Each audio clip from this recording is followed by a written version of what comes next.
Hello ladies and gentlemen, MarauderEX here with another extra video for Castlevania Symphony of the Night. I figured with the last two projects I showed the secondary character that you can play through the game as, Johann and Trevor, so I figure I'll go ahead and show off Richter.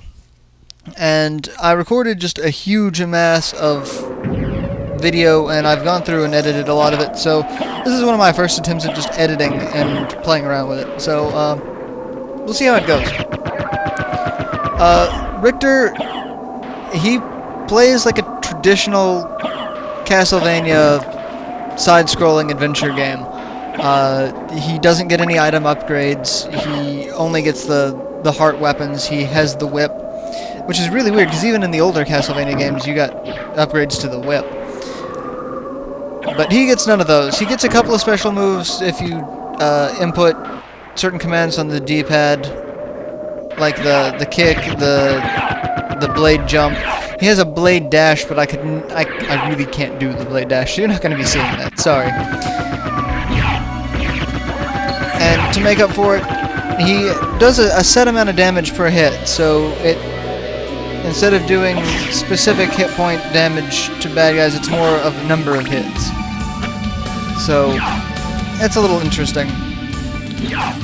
Also, with your ability to blade jump, you can get access to certain areas of the castle right off the bat, which doesn't really do anything because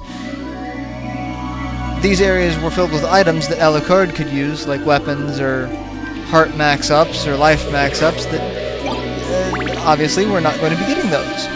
Because the heart and the life max-up icons here just add hearts to your heart pool or refill your health. I don't even know why Richter gets money. I don't think he can buy anything. Well, he might be able to buy something. I don't know. I've never played through the entire game as Richter. I hate it. It is this game on hard mode. Because you die rather quickly. As most enemies, you don't have really a defense rating to speak of. You just take damage. And if you get hit by an enemy like a couple of times, you're pretty much dead. So, like that. Warg hit me once and took off a ridiculous amount of health. So, and I don't get the health restoring items like the turkey or the pot roast that come off. So, and with that, yeah, see, like the heart max up, it just adds hearts to my available hearts. So, one of the upsides is Richter does get the crash attacks back with the heart weapons, whereas Alucard only got the basic function.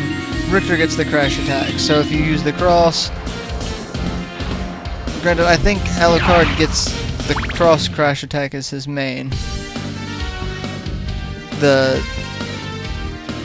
I think he does. I never use the cross sub weapon because I hate it.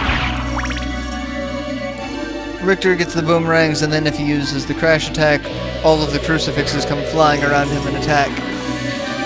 So, I'll be showing off a lot of the different crash attacks, especially against Slogger and Goblin, because I'm going to be fighting them like twice, just to show off a couple of different crash attacks. And I'm going to be using the heart weapon depository that's up here in the alchemy laboratory to show off as many crash attacks as I can. But it shows the amount of damage we do per hit, but again, it's kind of useless because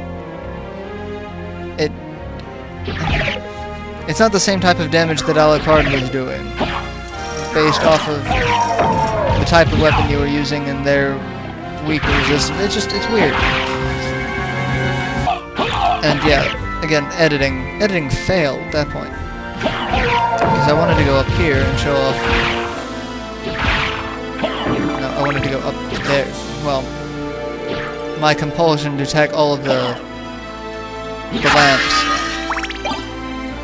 So, go up here, show off some of the heart weapons. They do pretty much the same thing for Richter as they do for Alucard. So, and then we go back to show off the crash attacks. The Thunder Ring shows off a huge amount of lightning.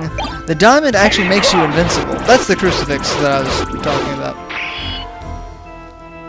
And they do eat up a fair bit of hearts, so you can keep coming back into this room and getting more hearts, and then getting the same item to get another one of the large hearts. In fact, that's kind of what I do to show off a lot of these.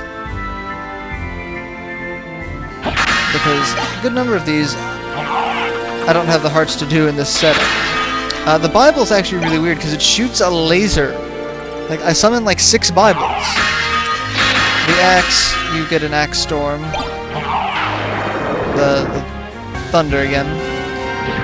All of the secret passageways are still available.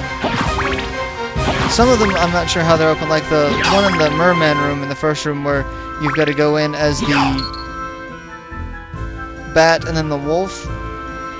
I'm not sure how that's opened in this playthrough or if it's even openable in this playthrough with Richter. Again, not that I care, because I really have no desire to play through this game as Richter.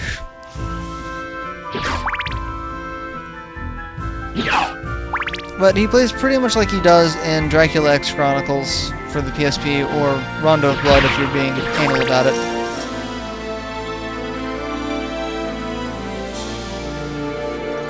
And with that, it's more play like a traditional Bellmont. Except he is actually walking upright, unlike... Well, he still has kind of a hunch, but not nearly as bad as Simon and Trevor in first Castlevania games. Save rooms work the same way. You can save your progress and they will heal you, but you don't get the option of just using them to save. You either save and heal or don't. So, alright, so Slogger and Goblin, the dagger crash attack is you just throw thousands of daggers. It's probably the most damaging crash attack, but it's very linear. And you can change directions with it. So going back and doing it again, we're going to try it with my favorite sub-weapon, the Thunder Ring, which doesn't work as well against them. Because it eats a ton of hearts and it doesn't do nearly enough damage or a number of hits. So we do have to kind of kill them with the whip, as a Bellmont should. And then, I don't know why I edited this part like that. Oh yeah, because I wanted to go up here. Show that, yes, again, you can go up, but most...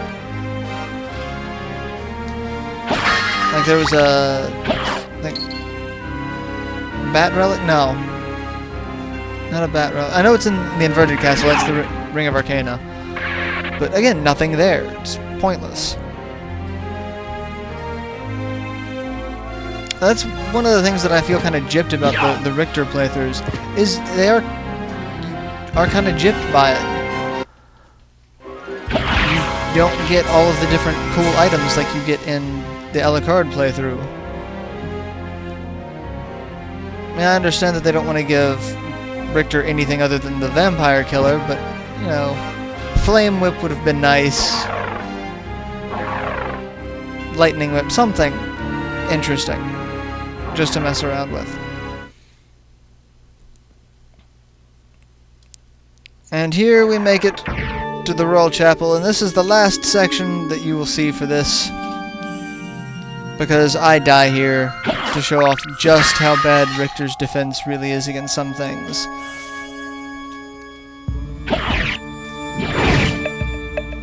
Bone Pillar head falls down, and if you double jump on the stairs, you backflip, which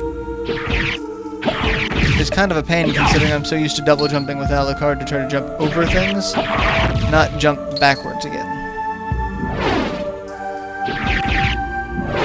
So yeah, that's pretty much it with my Richter playthrough. Coming up will be the game over screen for the game, which we have not seen in this playthrough. I figured that was an appropriate way to end this game. So yeah, I hope you've enjoyed, and I will catch you all in future projects.